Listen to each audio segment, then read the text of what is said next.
Peace with God. Let me give you a little illustration. Imagine a woman who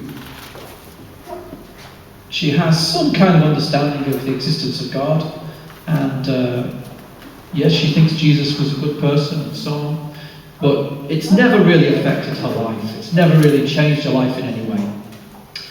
And one day somebody at work said, look, would you like to come to our church? Some special event on. So she said, okay, yeah, I'll come along to your church. So she comes along, and she quite likes it. She likes the singing. People are friendly to her and so on. So someone says, well, why don't you come down next Sunday? Okay, yeah, I'll come next Sunday. So she comes down the Sunday after, and she starts to come fairly regularly. And as she's coming along, she's hearing the sermons, and so she's developing something of a knowledge of what Jesus said and what the apostles taught and all this kind of thing. And she's getting on well with everybody else. Everybody likes her. She's a nice, friendly woman. And so she gets invited out for lunch at people's houses and that kind of thing. If you've been in churches any kind of time, you know this is the sort of thing that happens all the time. And she's a very helpful kind of person. So she says, well, look, can I help you with the washing up after the service today? Yeah, of course you can. So she comes and helps along. And as she's been going a while, after a while, someone says, I've noticed you're really good with children. You've got a real gift there with the children. Would you like to come and help out in the Sunday school? And so she says, well, yeah, do you think I'll be any good? I said, well, try it, see how you go. No, she does really well with the children. All the children like her. And so she carries on going to the church, and she even invites other people to come as well. The pastor loves her because she's inviting people to come down to our church. It's great. And after a few years of doing this, somebody says, look, you're doing so well with helping out in the Sunday school. Would you take it on? Would you like to be the coordinator of it all? Yes, okay, she'd like to do that. So she has a go at coordinating it all. And she really is just somebody who's so committed. She works so hard, and everybody says so. What a wonderful woman she is. She's friendly, she's nice.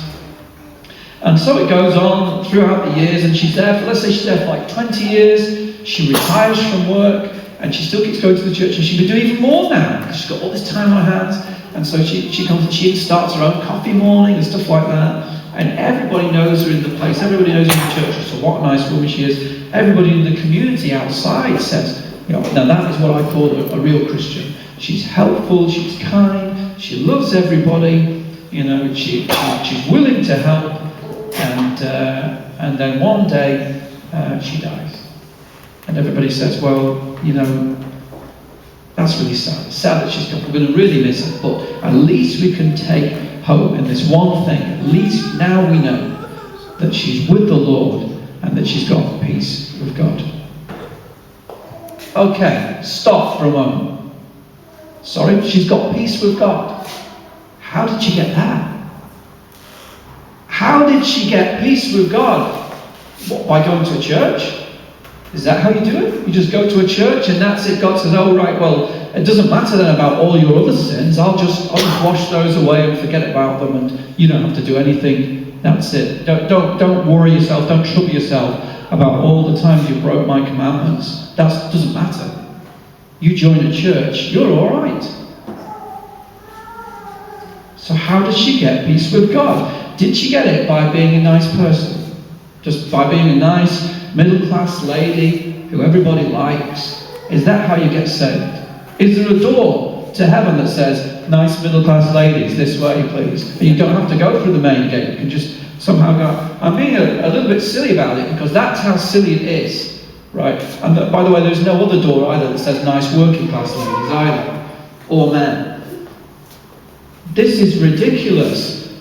When was she born again? By the Spirit of God. She joined the church. That's all she did. She joined the church, and I'll tell you this, the church she joined, I wouldn't want to go there because it's a hateful and a wicked and an unloving church, because nobody said to her, but madam, when were you born again?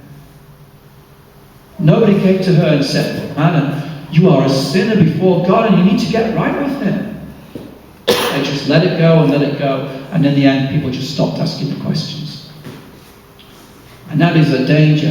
That woman is not at peace with God. She hasn't gone to be with the Lord. She doesn't know the Lord. The wrath of God still abides on her. Now, this sounds harsh to say this, but this is just, this doctrine does not come from the Bible. You think it's okay to come and join a church and that's it, I'm in there, I'm saved. No, not at all.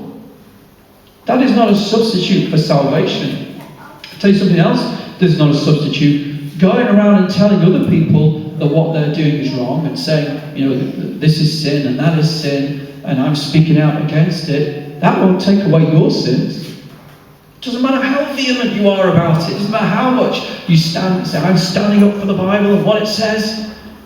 Yeah, but when were you born again? When did you get right with God? It doesn't take away your sins just because you're against other people's sins. We did this in the men's